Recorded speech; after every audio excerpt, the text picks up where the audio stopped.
Alrighty, welcome back, gang. Today we are going to fiddle a little bit more with power series, but then I think we're about ready to move on from this shit. I don't want to kind of just leave you hanging with that Taylor series lecture. I do want to show you a bunch of like applications, cool stuff we can do now. It's a bunch of fun. So today is going to be a little recap of the power series stuff we've done, and if there's time, a bit of an introduction to where we're going. The next few topics are parametric curves, and then polar coordinates. And we're going to learn how to do calculus in both of those settings. We're going to talk about some of the things that we did at the beginning of the semester, like finding areas and finding volumes. We're going to talk about finding something called arc length, which is really cool. All of that sort of stuff in these new settings. But before we get to that, which is kind of the relaxed, easygoing end of the course where you can catch your breath and spend some time kind of going back over the harder material that we've pretty much worked our way through, I do want to, like I said, just show you some of these fun applications of power series, some of these really neat things that we genuinely could not do without them. The other thing, there's one thing I need to talk to you guys about called a jello. So I'm going to take a few minutes at the start of class to discuss the jellos with you. And I know everybody's anxious about their tests. I do have a good chunk of them graded. I'm working through it. They're not all there yet. If you took the test online, all of the online tests are graded. If you took the test on paper, I've got a few of those graded. I'm working on them, and we'll be there real soon. All right, let me turn on the screen share, get the document camera rolling, and then we can get into this good stuff. This.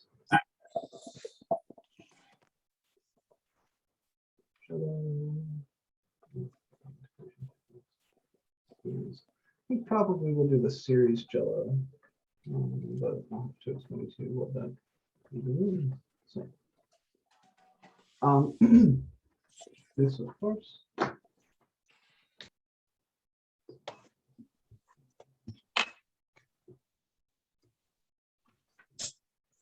Is MAC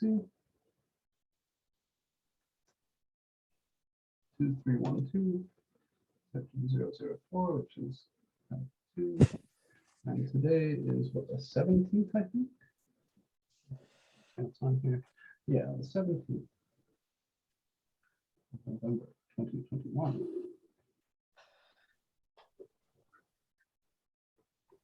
Today, we're going to talk about jellos. Jello. We're going to finish power series.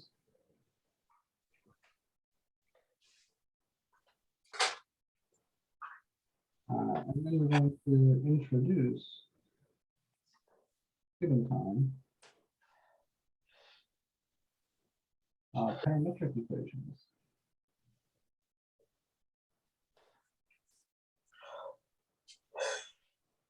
Which is section 10.1.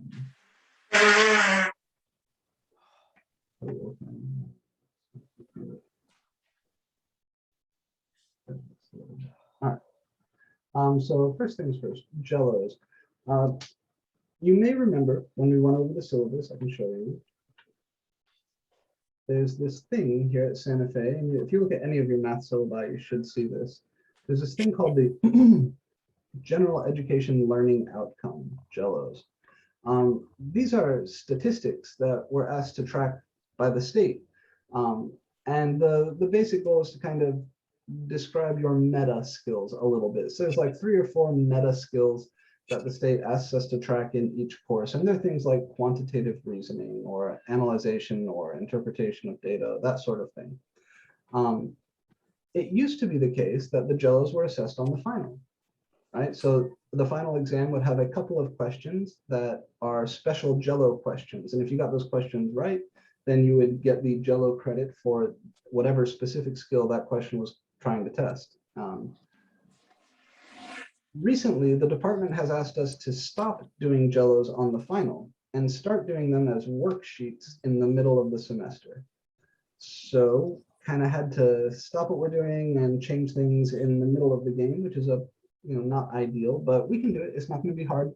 The way this is going to work, instead of having jello questions on the table, I am going to give you a worksheet to do.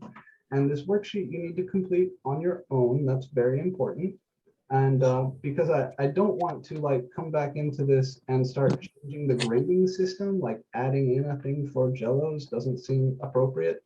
So what I am going to do is give you an opportunity to earn some bonus points on this last test. So Yes. here is the Jello worksheet. Yeah, I figured nobody would complain about bonus points on the series test, right? So I'm going to rewrite this because Word documents are just the ugliest things in the world. I'm going to typeset in LaTeX and publish a PDF. This is the Jello assignment.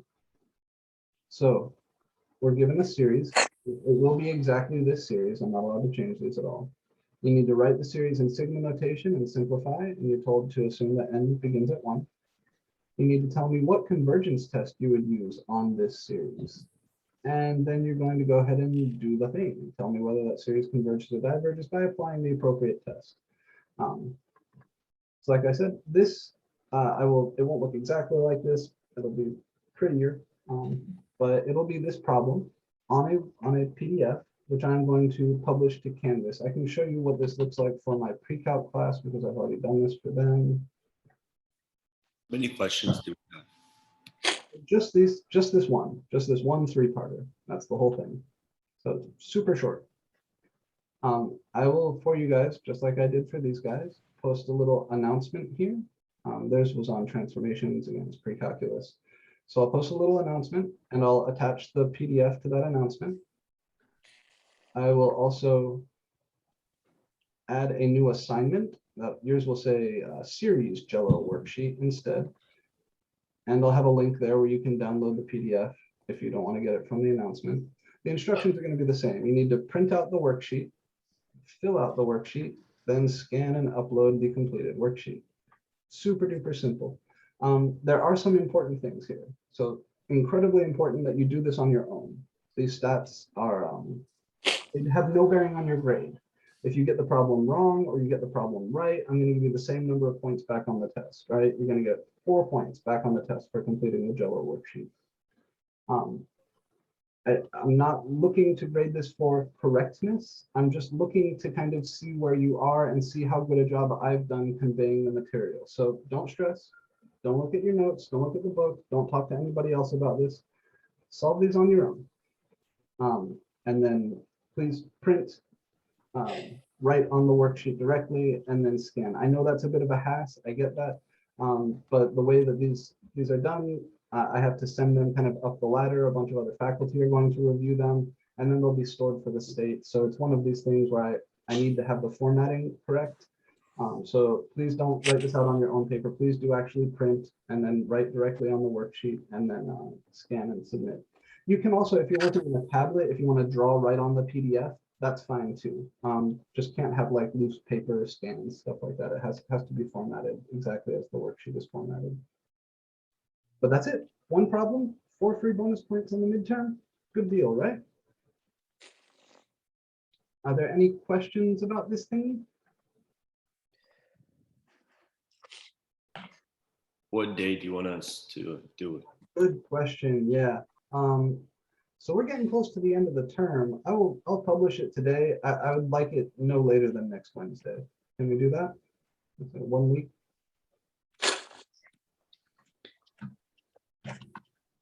And I'll make sure to put all that information in the announcement. So the Jello worksheet, let me see here.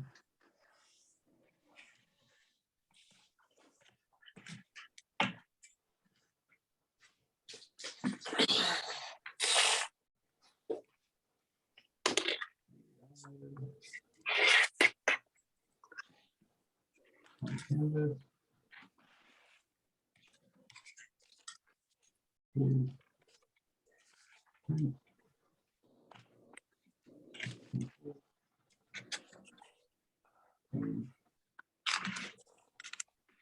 And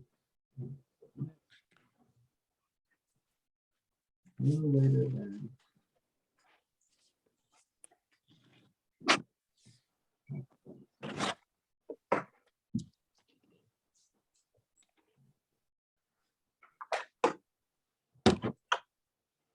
notes.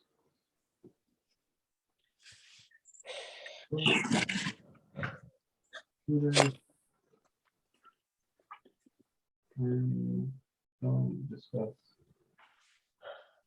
with others.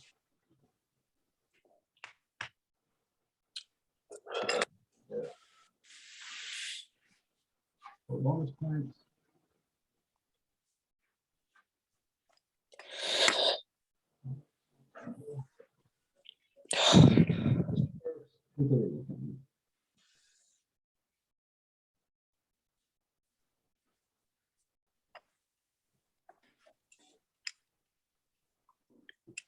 Okay. So that's the Jello.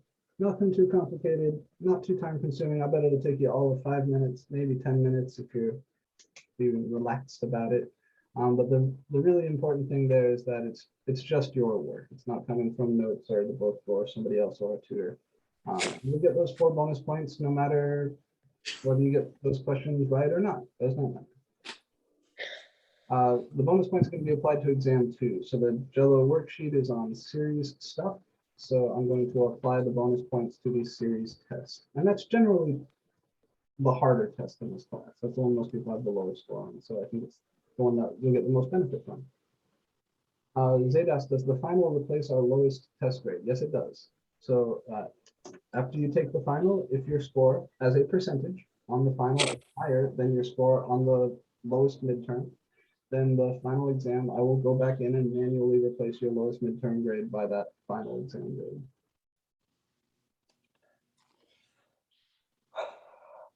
Alrighty, any other questions here before we take a little stroll back through Power Series lane?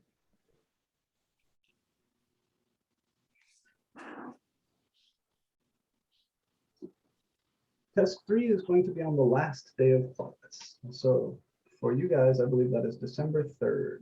Yeah, this Friday. So 2 Fridays from now. So today we finished Power Series. Over the next couple of weeks, we're going to talk about parametric curves and polar coordinates. And then the very last day of class will be your last midterm. And then the final exam is during the finals week. I think for you guys, it's the 6th or the 8th. The 8th, yeah. So test 3, your last midterm, is on December 3rd. And then the final exam, which is cumulative, is on December 8th. And pay attention to the time here. This is a weird time, right? The final is at 8 a.m. I said this when we first went over the syllabus, but I strongly recommend you put this in your phone's calendar. Put a couple alarms in, because like, yeah, that's early. Make sure that you don't miss this, right? Rescheduling final exams is a big deal. I'm happy to mess around with midterms and give you a little bit of extra time, whatever, but the college is very strict about final exams. They have to be done at that day, at that time. So test 3, December 3rd, the last day of class. The final exam, December 8th. We're going, after introduce, it says introduce given time, parametric equations. Okay, so let's wrap up Power Series.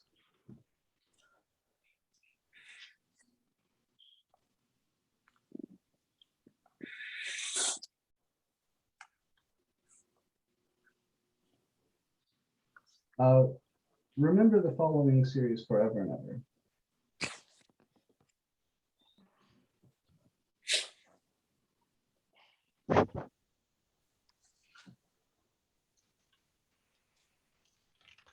One over 1 minus u is sigma n from 0 to infinity, u to the n, and the IOC here is the open interval from -1 to 1.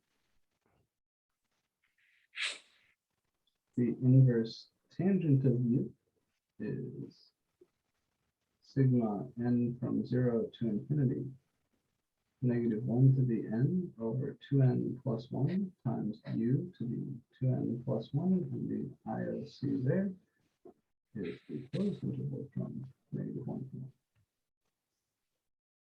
The natural log of 1 plus u is sigma n from 0 to infinity, -1 to the n over n plus 1 times u to the n plus 1. And the IOC here is closed on one side and open on the other. So this is left open, right closed, -1 to 1. Get this a little better. E to the exponential is sigma n from 0 to infinity u to the n over n factorial, and the IOC here is all real numbers. Sine of u is sigma n from 0 to infinity, negative 1 to the n over plus 1 factorial times u to the 2n plus 1, and the IOC is again all real numbers. And then the cosine of u is sigma n from 0 to infinity. My hand is cramping this morning. Negative 1 to the n over 2n factorial times u to the 2n, and this IOC is also negative 1. So if you've ever wondered why your professors are so into inverse tangents, natural logs, exponentials, sines and cosines, really these are the reasons. These are sort of the ultra nice power series for really important functions. And you need to commit them to memory. These need to be things that you remember forever. You will use them shockingly often in future math classes. Zaid, the final will be conducted the same way that the rest of our tests have been conducted. I don't know if the testing center is going to be available to do finals in building N. That's not something I've ever tried to do before, and I think they might not, if I had to guess. But if you need to take the final in person, for whatever reason cannot do it online, like no stable internet connection or something like that, we can try to find a way. But the final exam will be very similar to the rest of our tests. They'll be in Canvas. The only difference is it's going to be a longer test. So instead of whatever we have, like 14 questions, it'll probably be closer to like 20 questions. And it will be a 2-hour test instead of a 75-minute test. Okay. So each of these power series is a starting point for a fun problem. The way we often get the power series we need is by taking one of these things and plugging into it. Like if I plug x squared in for u here, I would get a power series for the inverse tangent of x squared. I'm going to show you some of those things and some of the things we can do with them that we otherwise would not be able to do or would be clunky to do.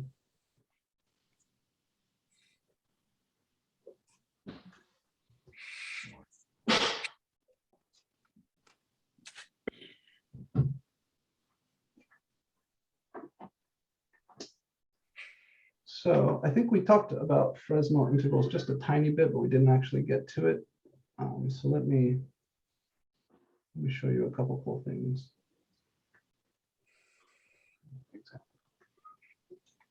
One important integral in physics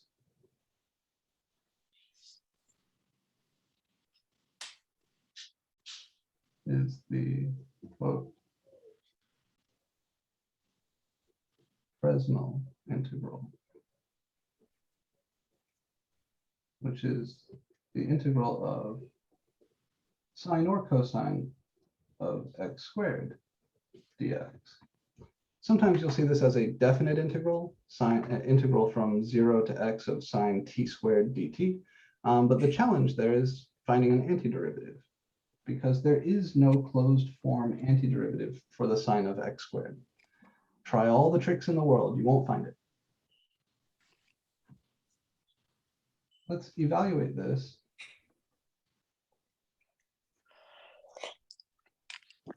as a power series.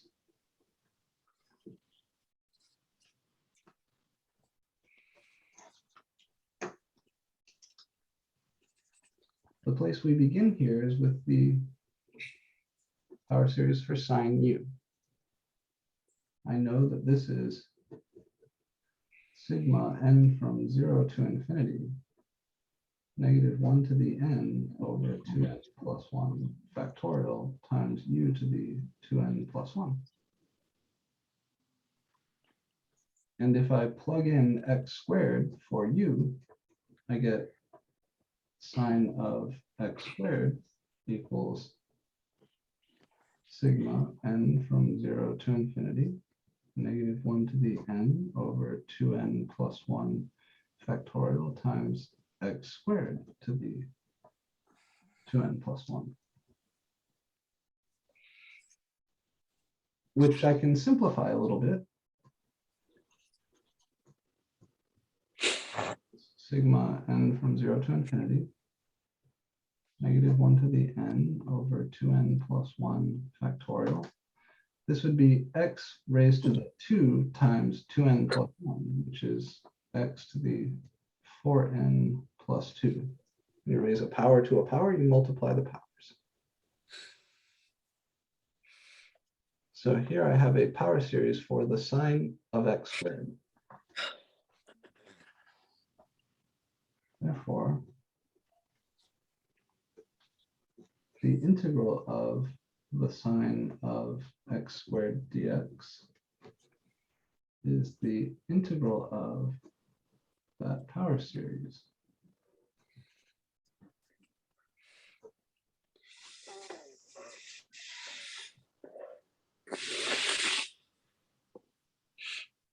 Dx.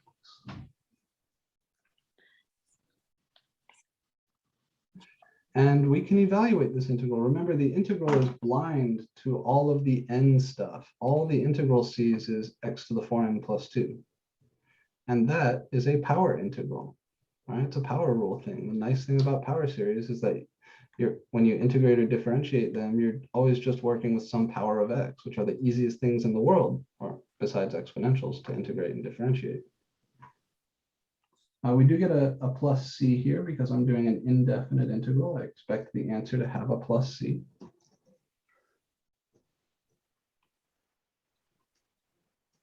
And remember, the integral is blind to the series. So like all the n stuff here stays the same. If you integrate x to the 4n plus 2, you just add 1 to that power and divide by the new power. So that becomes x to the 4n plus 3 divided by 4n plus 3. And then if you want, you can rewrite this to look a little bit more like your standard power series by moving that 4n plus 3 over with the other stuff. I can write this as sigma n from 0 to infinity, -1 to the n over 4n plus 3 times 2n plus 1 factorial x to the 4n plus 3.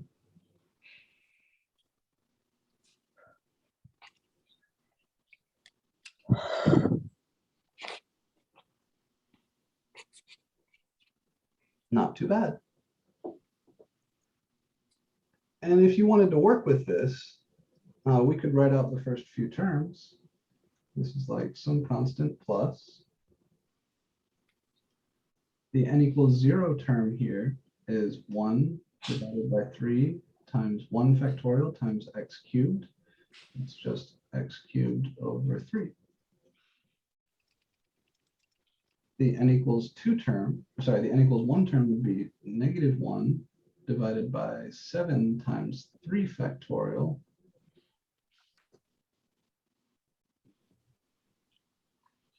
And then upstairs here, I'd have x to the 7. So let me just write this x to the 7.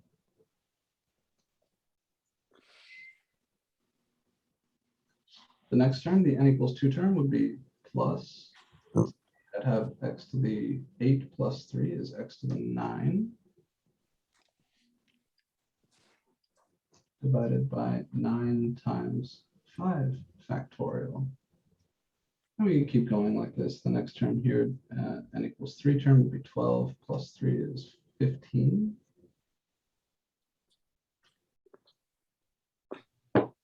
Divided by 15 times. Wouldn't it be 4 times 2 plus 3? And it'd be 11 x to the 11. Oh, did I goof here? Let's see. So we're talking about the n equals 2 term? Yeah. Oh yeah, I did 4 times 2 plus 1. You're right. You're right. This should be an 11. which means this would also be an 11. Yeah, thank you. Good catch. Yeah, and then the series continues going on and on like this.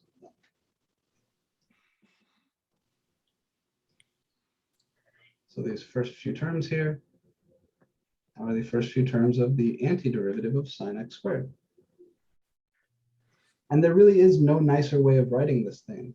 There's no closed form expression for that antiderivative. And out there in the real world and in physics situations where you need these Fresnel integrals, this is how you work with them. Usually they just take the first 3 or 4 terms of this series and use that.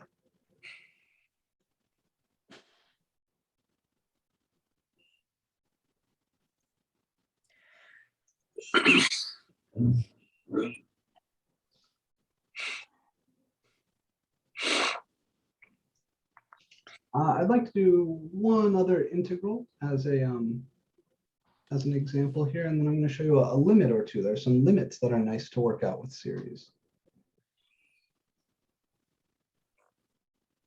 Any questions on what we did here, where we got any of these things?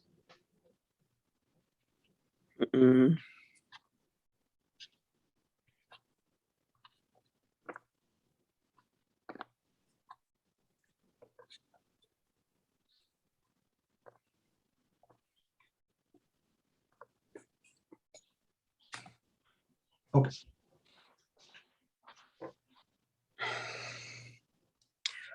One more integral we said, right? Logarithmic integral, that's a fun one.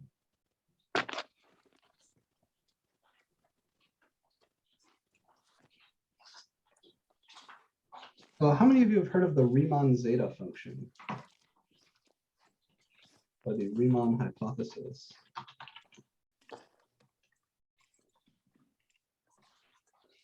This is a famous problem in mathematics to do with this function called the Riemann zeta function, which is itself defined as an infinite series, by the way. It's a weird infinite series, but it's an infinite series. The Riemann hypothesis says that that function, if you think of it as a function of a complex variable, is only equal to 0 at the complex numbers of the form 1/2 plus I times some real number. There are some other zeros, trivial zeros, so-called, at the negative integers, but all the non-trivial zeros of the Riemann zeta function should lie on the line 1/2 plus I. This is intimately connected to the distribution of prime numbers, and there's all sorts of beautiful stuff in here. Right now, there's a $1 million bounty for this problem. If you can solve this problem, you get $1 million. Only? And one of the most important ways of expressing the Riemann zeta function is as an integral, which is very, very hard to compute. Let me see if I can find that integral expression here. I saw it on the other page just briefly. There's all sorts of integral expressions. None of these are the ones I'm looking for. No dice.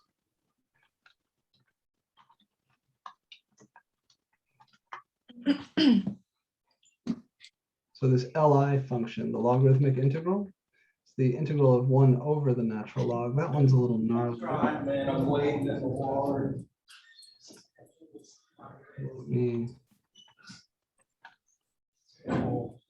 Maybe we shouldn't do this. I think dividing that power series is going to be a little unpleasant. So let's do a different one. Things that come into the theory. Another important integral. This one in signal processing.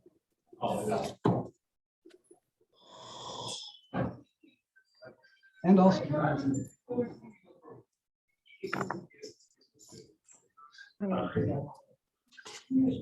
is what's called the sec integral, the integral of x.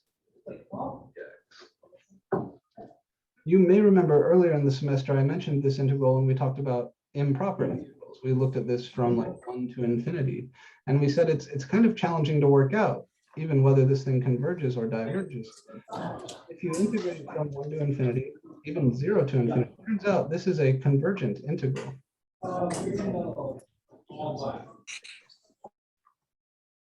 But actually finding a form for the antiderivative to evaluate that integral is very, very challenging. So let's evaluate this as a power series.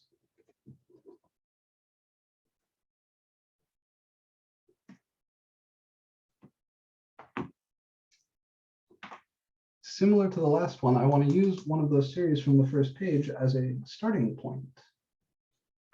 Actually, identical to the last one, we're going to use the sine u series as a starting point.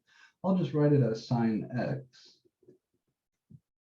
because we're not going to plug anything exotic into that.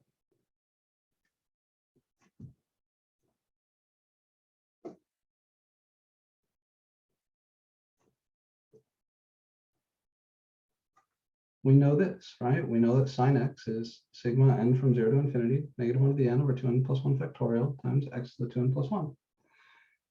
So this time, instead of plugging in to this series, I'm going to say, okay, the thing I want, sine x over x, can be written as 1 over x times the sine of x, which is 1 over x times the series from 0 to infinity, negative 1 to the n over 2n plus 1 factorial times x to the 2n plus 1. And then I can bring that 1 over x inside, and I get sigma n from 0 to infinity, negative 1 to the n over 2n plus 1 factorial.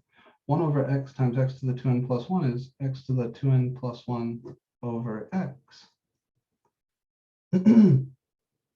And that is sigma n from 0 to infinity, negative 1 to the n over 2n plus 1 factorial times x to the 2n. This function, by the way, is called the sinc function. So if I want to integrate that sinc function, I can integrate the power series for it instead.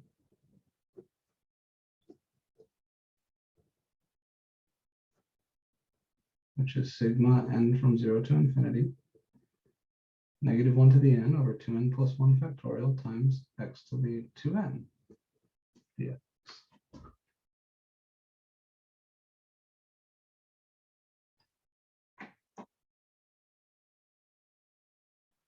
And then just like on the last problem, we're only integrating the x to the 2n. The integral is done dx. So all of this stuff is like constant with respect to the integral. Again, I get a plus c.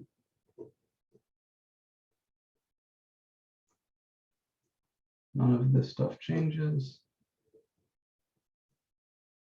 When you integrate x to the 2n, it becomes x to the 2n plus 1 over 2n plus 1.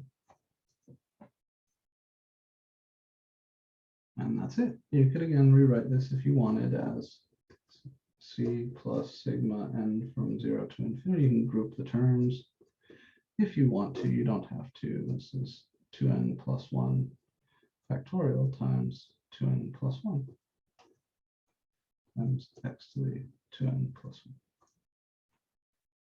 So that's it. That's the power series for the antiderivative of sine x over x.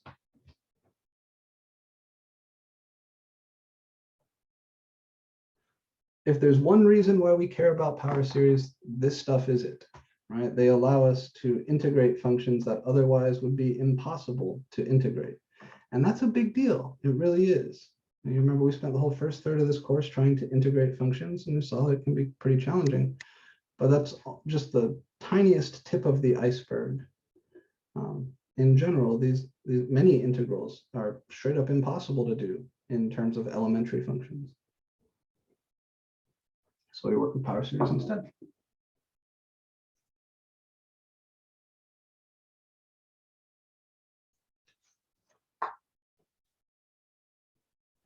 one of my favorite things to do with power series is to kind of use them to evaluate regular series.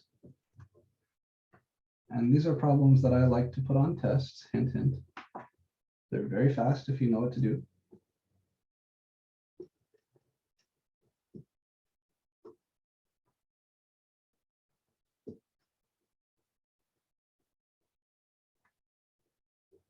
I'll give us a few of them here.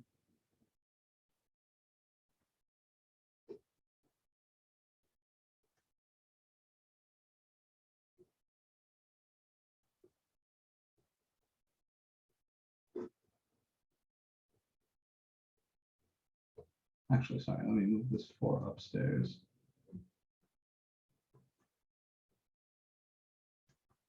Yeah, we'll do that one.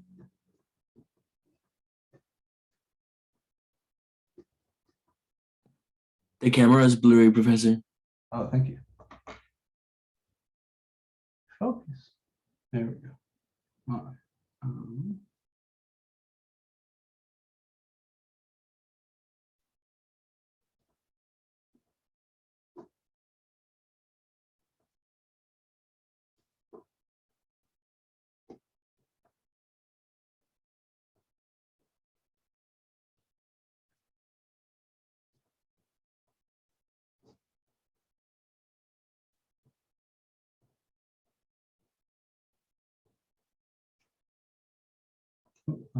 Three to the. Let me make this on 9 to the end downstairs. And then pi to the 2n here. All right. So here's 3 regular series, not power series, just series of numbers. And we can find their sum by being very clever and using power series. The trick is to recognize each of these as a specific value of one of the series we were playing, we wrote down at the start of class.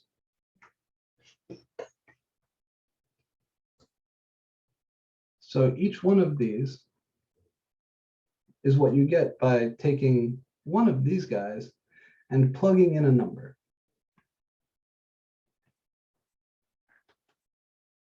So let's look at the series S here. I'll just write it down here.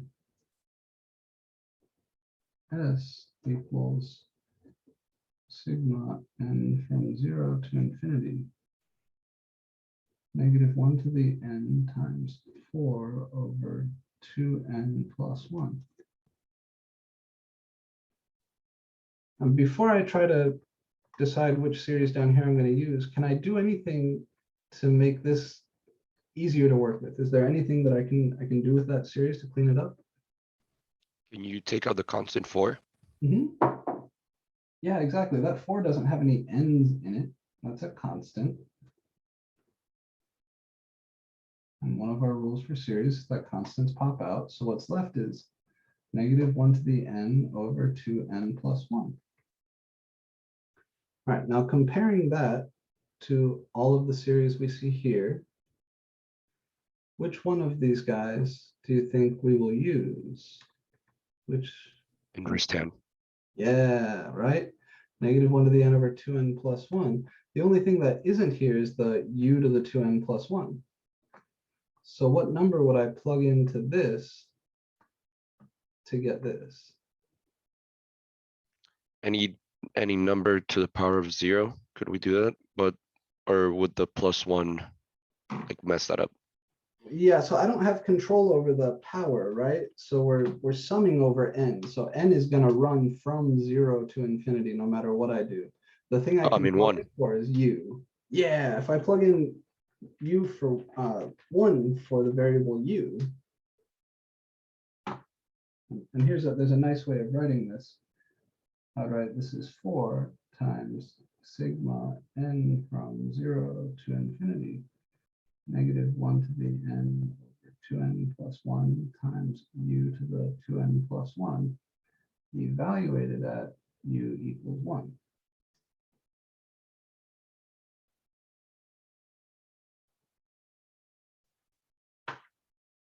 That becomes 4 times the inverse tangent of u evaluated at u equals 1. In other words, this is 4 times the inverse tangent of 1. Well, what is the inverse tangent of 1? Infinity? Negative infinity? Now, the domain of the inverse tangent function is all real numbers, so it never spits out infinities. So is it 1? Hmm. Pi over 2. Closer. The limit as x goes to infinity of the inverse tangent of x is pi over 2, but I'm just plugging in 1. So here's the inverse tangent function. I'm asking what's the y value on this graph when x is equal to 1? So it'd be like this thing-ish, right there.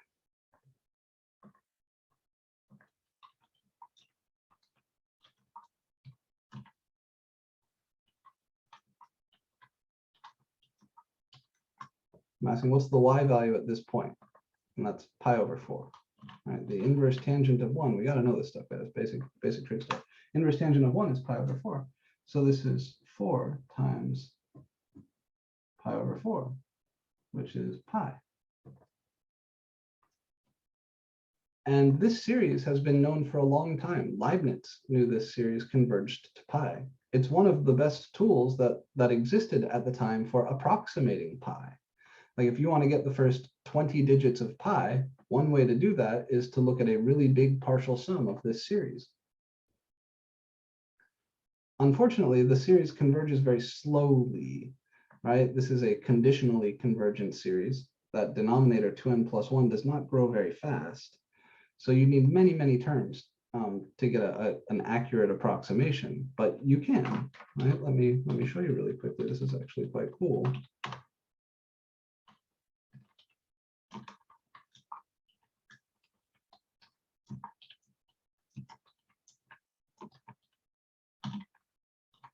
Let's look at the 1,000th partial sum.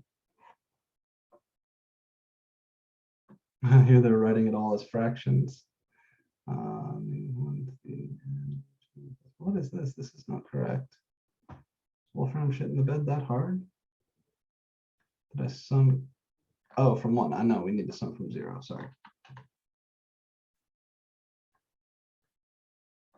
Yeah, here we go. As a fraction, it's that scary, horrendous looking thing. But as a decimal, 3.14259. It's not off too bad. The first two digits after the decimal are correct. All right, pi is 3.141. And if you sum out to 10,000, probably get another digit or two. Yeah, another digit, 3.141. If you sum out to like some very large number, 3.14159, right? We're getting very close to pi. So this series is an old-fashioned series, like 15th century series for evaluating pi. This series converges to pi. And the only way you're going to get there is by knowing a little bit about power series, because you recognize that this series is the power series for the inverse tangent function with 1 plugged in. All right, that's a fun one. What about the series T? That's sigma n from 0 to infinity, -1 to the n over n factorial. Does that remind you of any of the power series here?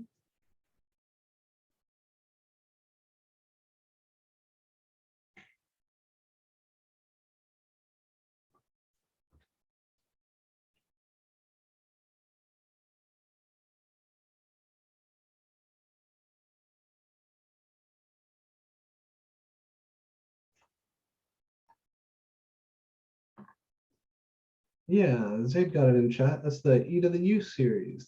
This series looks an awful lot like this series. With what plugged in? What should I plug into this to get this?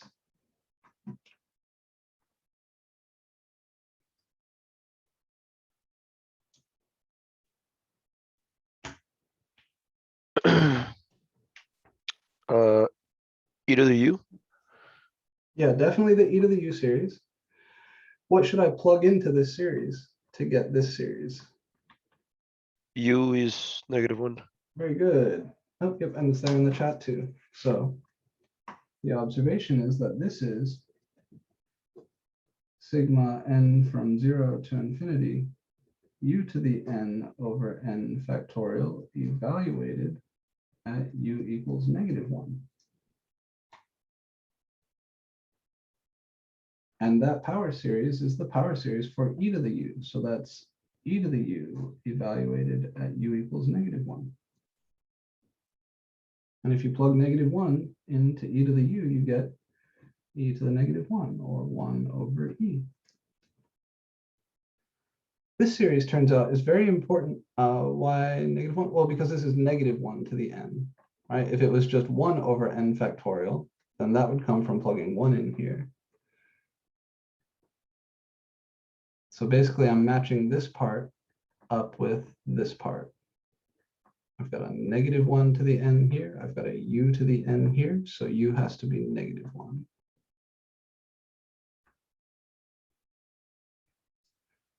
This series is actually very important in probability.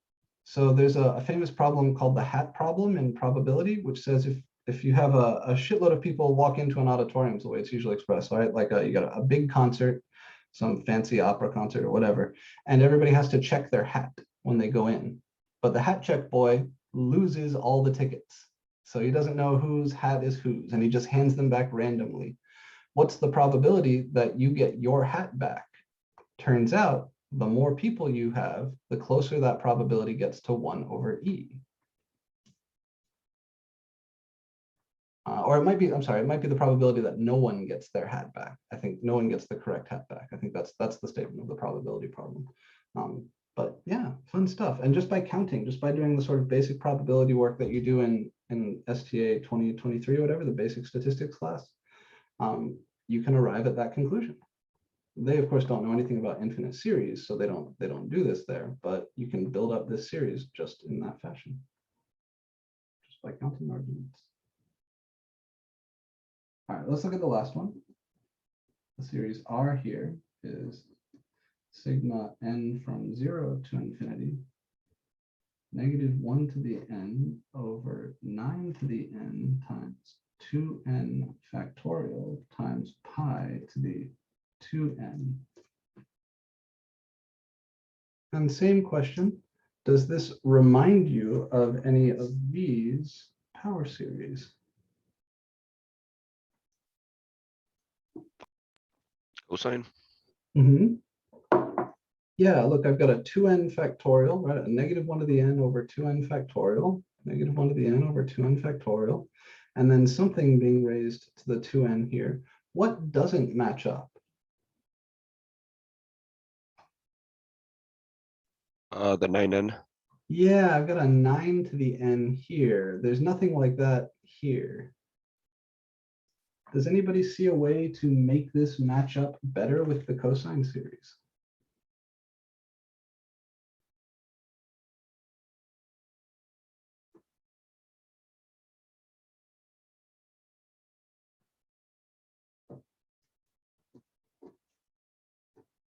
Is there like a substitution we can do for 9n? Sort of. So the observation that this is coming from a cosine series is really good. So let's start just by taking the parts that we know match the cosine series, the -1 to the n over 2n factorial, and write that on its own. And then we'll put everything else over here. So I've got pi to the 2n over 9 to the n.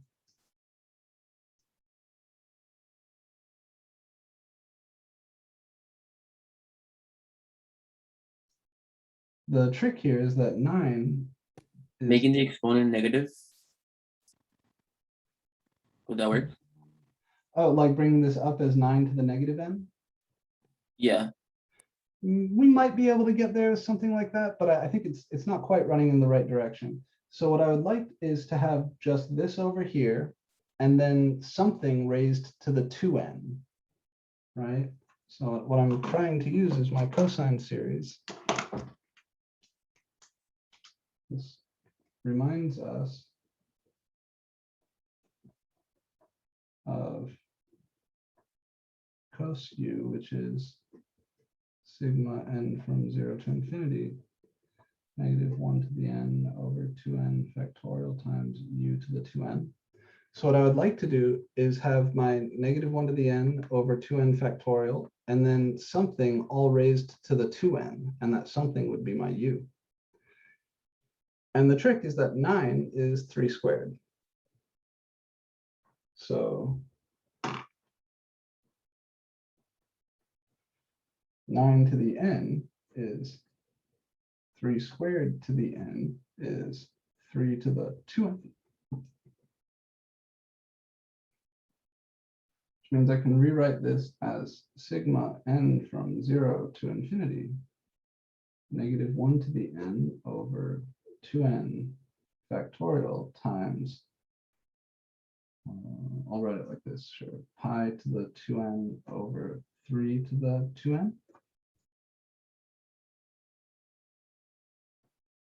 And then one last step to get us there, I'm just being very verbose about this, sigma n from 0 to infinity, -1 to the n over 2n factorial. That's pi over 3 to the 2n.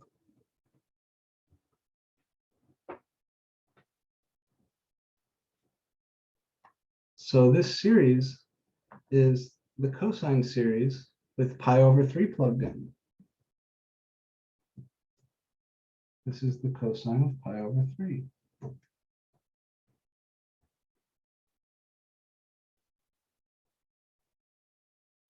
And the cosine of pi over 3 is a number I know from my unit circle. What is the cosine of pi over 3? 1/2. Very good. So this series converges to 1/2. And who would have guessed that, right? What a weird series. But that's what we get. Wait, so we don't have to like really solve anything. We just have to bring it back into like our like power series, like memorized equations, and then we just like find u and plug in u to the cosine Yeah, or like the exactly. sine or to the easy one, and then just solve like that. Yeah, that's really, it's not like we're solving for anything really. We're just recognizing that this is a specific value of a known power series. So the trick to each of these is to realize that this is actually a power series with something specific plugged in. And then the sum of that series is the value of that function. The only catch, right, is that the number you're plugging in, like 1, -1, and pi over 3, those have to be in the interval of convergence for that power series in order to make stuff work. But yeah, And how do we know when we can use like these tricks? anytime. If you're, so when can you use them? Whenever the hell you want. How do you know like what problems you should use them on? Slightly different question. If you're told to find the sum of a series and it's not a geometric or telescoping series, then it has to be this, right? These are the only series that we can actually find the sum of using the techniques we learned earlier are geometric series and telescoping series. So none of these are geometric or telescoping.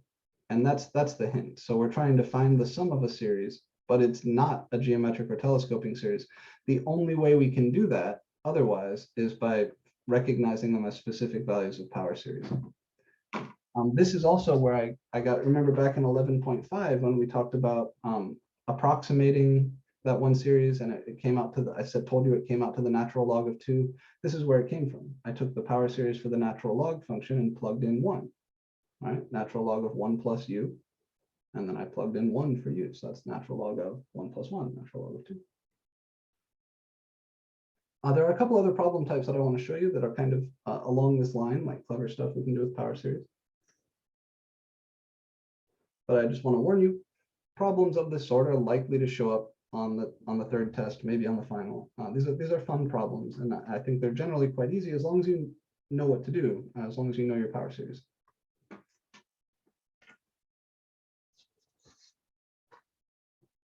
Okay, the last sort of thing that we can do here that is otherwise somewhat tricky is limits. We can calculate certain limits using power series.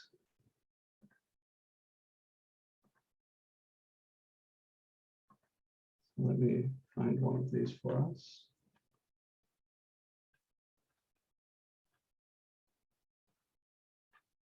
This is fine. How about e to the x minus 1 minus x all over x squared?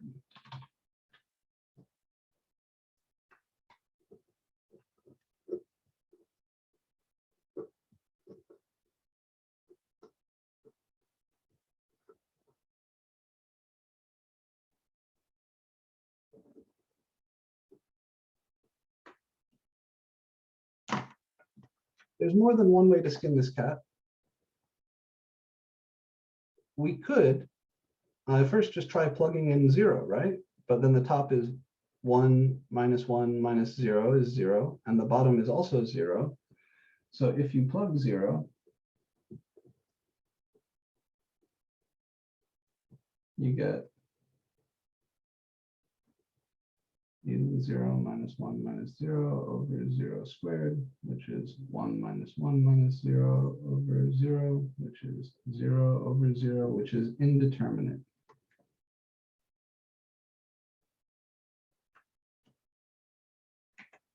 And that means you could use L'Hopital's rule. Right? Remember, 0 over 0 isn't 1, it's an indeterminate form.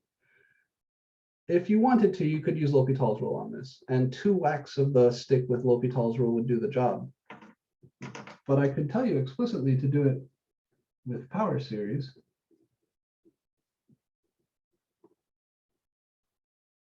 And that can also be done.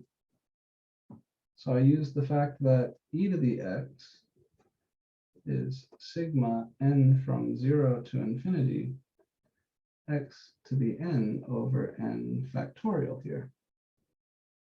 And the simplest way to do these is to write out that series.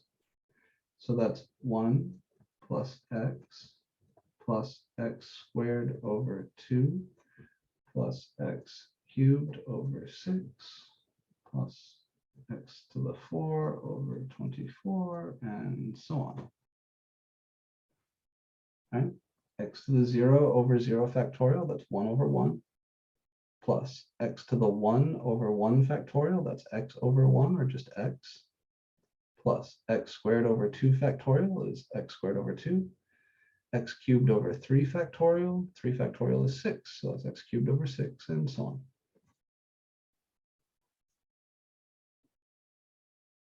So my limit, lim x to 0, e to the x minus 1 minus x all divided by x squared is equal to limit x goes to 0. I can replace the e to the x by this series.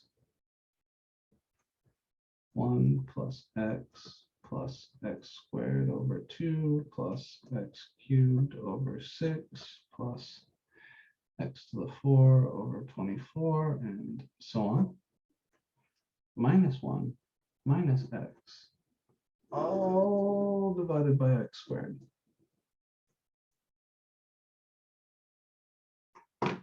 And the nice thing here, you've got a plus 1 here and a minus 1 here. You've got a plus x here and a minus x here. So those guys gobble each other up and you get lim x to 0, x squared over 2 plus x cubed over 6 plus x to the 4 over 24 plus dot dot dot, all divided by x squared.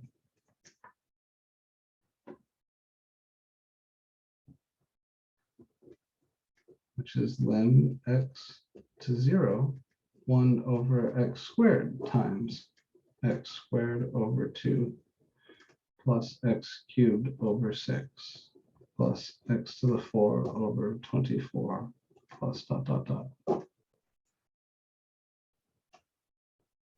And then distributing that 1 over x squared, this becomes lim x to 0, 1/2 plus x over 6 plus x squared over 24 plus ... And as x goes to 0, this is just 1/2. All of these terms, including all the ones in the ... dots,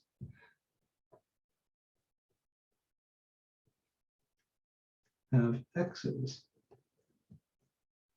So they go to 0 as x goes to 0. This is a fun trick. It's basically an alternative to L'Hopital's rule. And it's one of the ways you can prove L'Hopital's rule.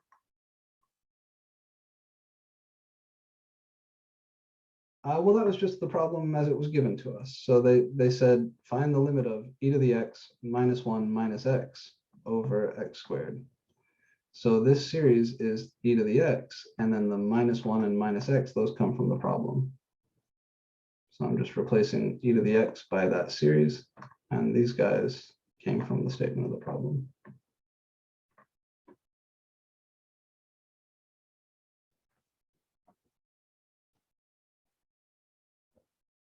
You remember that sine x over x limit from Calc 1?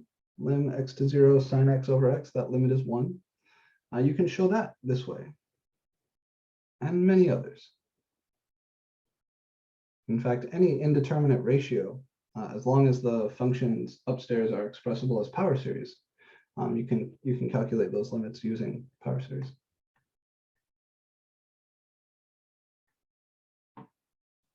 Okay.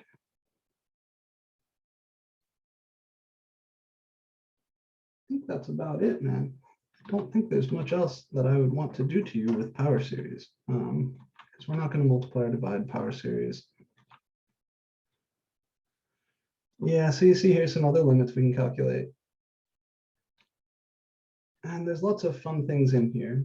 One of them, arc length of an ellipse, leads to a very special problem. We'll poke around with something like this a little later, but not right now. And here you see lots of find the sum of the series. Each one of these is like those problems we were looking at, right? Like this is very similar to the cosine one that we looked at. This is very similar to the cosine one we looked at. So I'll leave it to you guys to work on those homework problems that let you play around with some of these power series things. You do have a homework set up that has stuff like this in it. And then that is going to be the end of our discussion of power series.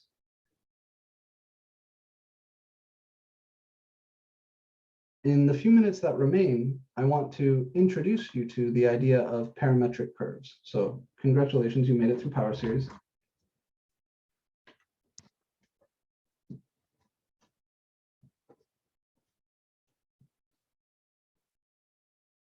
This is generally regarded as the hardest part of the hardest class in the calc sequence, so yay. I do have one little treat that I want to show you related to power series, but it's going to take up some time. So let me just, for those of you who want to do this, rather than me taking up class time to go through it, a special treat.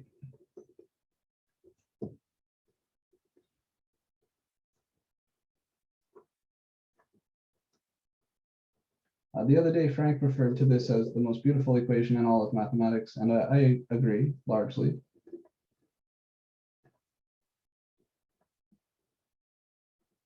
You know how through all of your algebra classes, people said things like, you can't take the natural log of a negative number. Well, that's bullshit. I mean, it's true if you want a real number as your answer. In fact, it's true if you even want a unique answer, but it's not true in general. This fact allows us to do all sorts of things. For example, it will allow me to take the natural log of -1 if I'm clever about it. It'll also let me figure out things like I to the I, which turns out to be a real number, by the way. It's e to the -pi/2. the way you prove this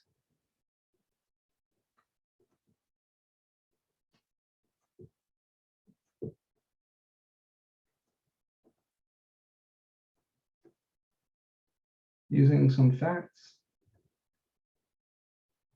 about powers of I.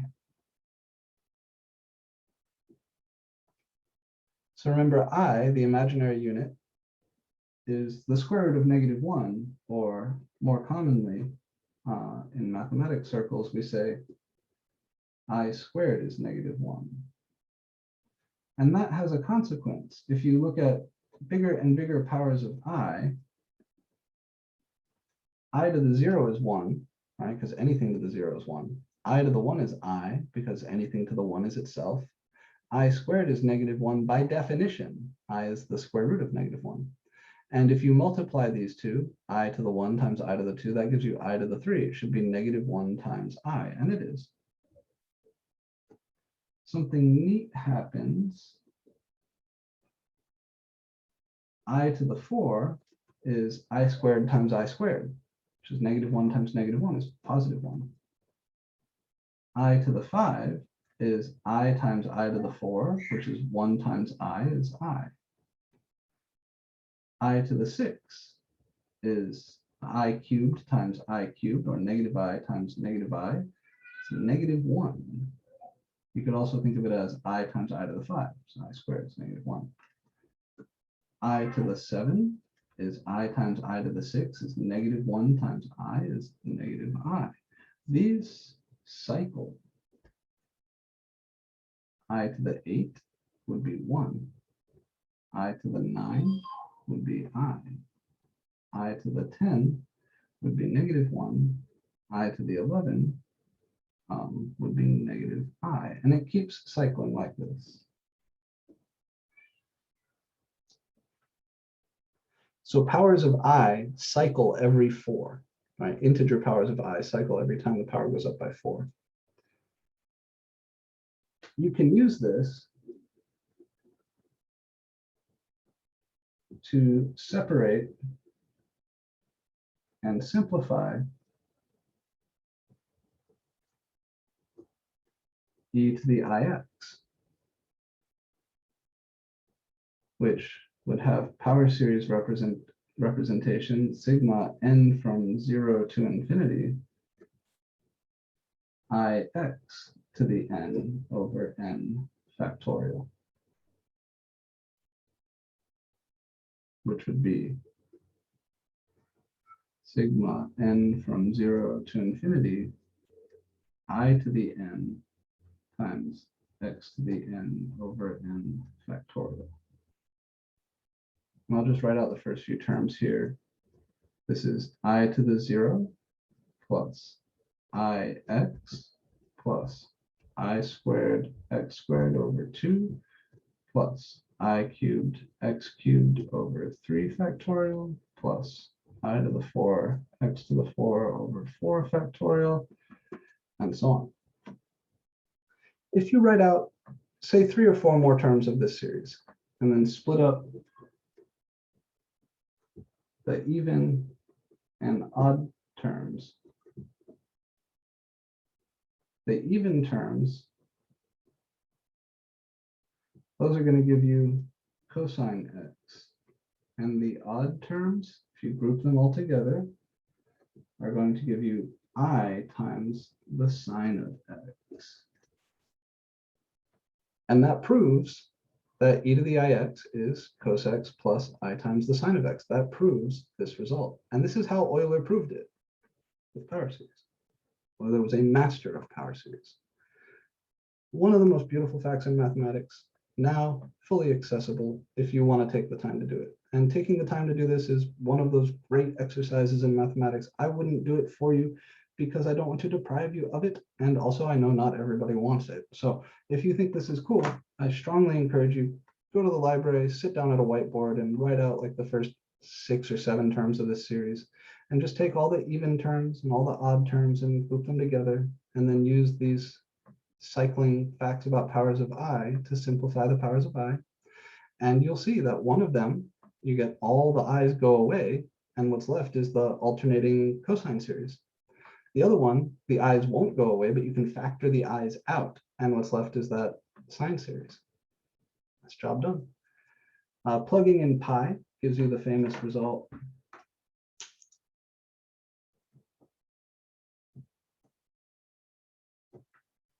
E to the I pi equals, let's see, this would be cos pi plus I times the sine of pi, which is, well, the cosine of pi is -1, sine of pi is 0, so you get e to the I pi equals -1. That on its own is pretty weird, right? Exponentials are never supposed to spit out negative numbers. But the way people like to write this as e to the I pi plus 1 equals 0.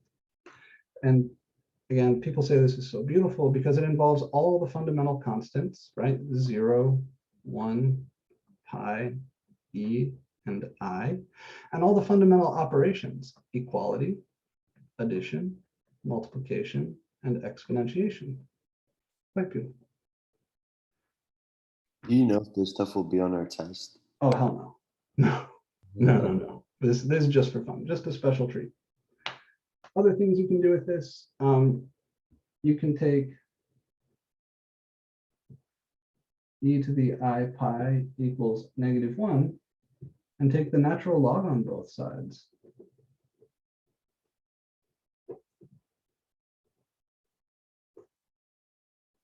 And the natural log of e to some stuff is always just that stuff. So you can take the natural log of a negative number. The natural log of -1 is I times pi. Very strange, I know, but it's true. One more crazy fact here. I to the I, just following usual algebra rules, this would be the same as e to the natural log of I to the I. Anything is e to the natural log of that thing, which would be e to the I times the natural log of I. And if you come back to e to the ix equals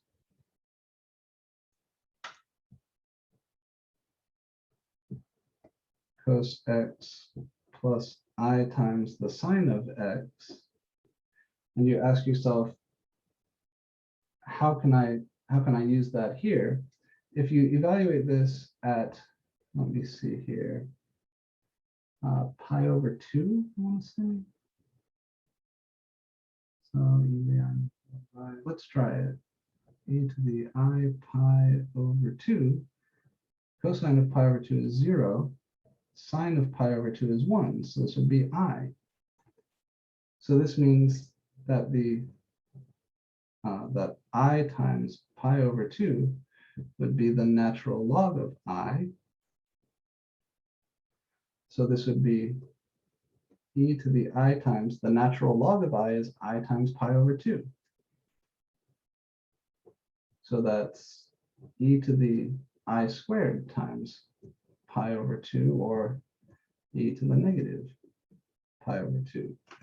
And this is something that my Calc 2 professor did actually give me. He said, show that I to the I, or figure out if I to the I is a real number or a non-real complex number. Turns out I to the I is e to the negative pi over 2. It's a real number. So these blue facts down here, all consequences of the Euler formula, all massively counterintuitive, very, very weird stuff. Shocking, I think. And believe me, the world was shocked by this. The mathematics world, at least, was shocked by this. Beautiful stuff, really, really engaging to play around with. I think if you take any pleasure in this sort of mathematics, then these statements should be pretty amazing looking to you. And I invite you to play with them and Google around. There's lots of good subreddits for mathematics where these things are discussed, and I think you could enjoy them. Okay, so that's the end of power series. A little special treat. Before I let you go, I do want to show you a bit where we're going. So next time we're going to start on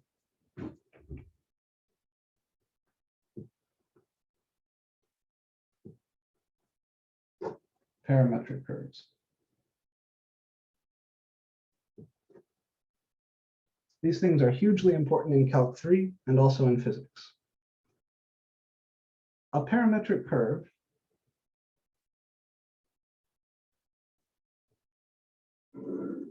is a curve in the plane, and it doesn't need to be a function in the sense we normally think of it, right? This fails the vertical line test, so y is not a function of x. It fails the horizontal line test, so x is not a function of y. But I have a starting point here, which I'll call x0, y0. And you can think of each point on this curve as an ordered pair.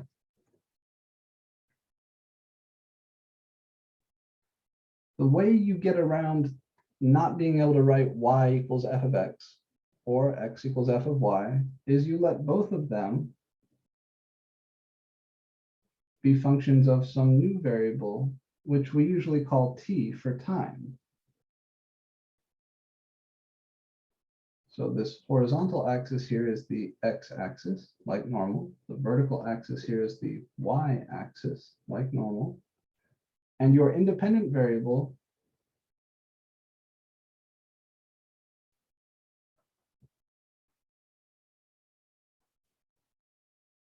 is t, usually standing for time.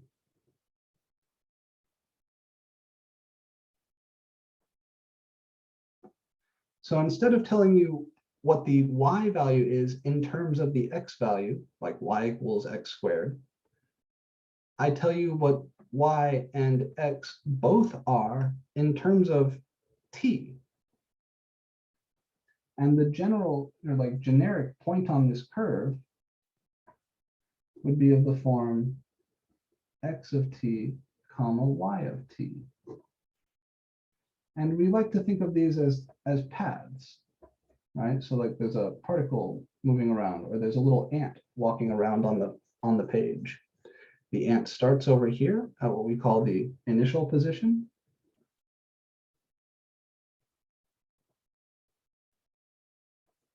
And it ends over here.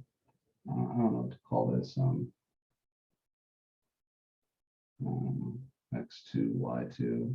I'll use better notation next time at the terminal position.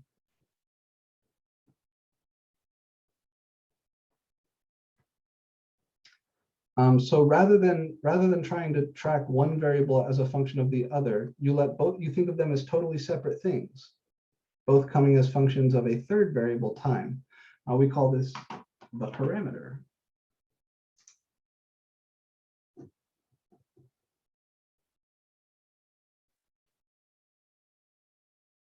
And in Calc 3 and in physics, one of the things you will need to do, you'll be given a curve geometrically, like a circle or something, and you'll want to parametrize that curve, which means to come up with parametric equations whose graph is that curve. So this is where we're going. I'm going to show you how to find tangent lines to these things. I'm going to show you how to find areas and lengths and all of that good stuff, all the normal calculus stuff, but in this setting. It'll only take us a couple days to get through 10.1 and 10.2. 10.1 is like just basics of graphing these things. 10.2 is all the calculus operations with these things. And then we're going to talk about polar coordinates. And we'll do the same thing there. We'll have one section where we just talk about graphing in polar coordinates. And then we'll have another section where we talk about calculus operations in polar coordinates. And those are the last two topics for this class. So if you want to read ahead, 10.1 is the section that we're going to be moving to next. It's just the basics and introduction to parametric curves. But do make sure you finish the power series homework first. So there will be plenty of power series stuff on exam 3 and on the final. And I really want that to go well for you guys. So make sure you invest the time. If you need help with anything, don't hesitate to let me know. Come talk to me, office hours, Canvas, Discord, wherever. Tests are almost done. We're getting there. All the online stuff is done. The handwritten ones, I'm halfway through, something like that. That's it from me for today, guys. I hope you have a lovely rest of your day. Take a deep breath. Power series are over. Try to wrap up, and then we can move on together.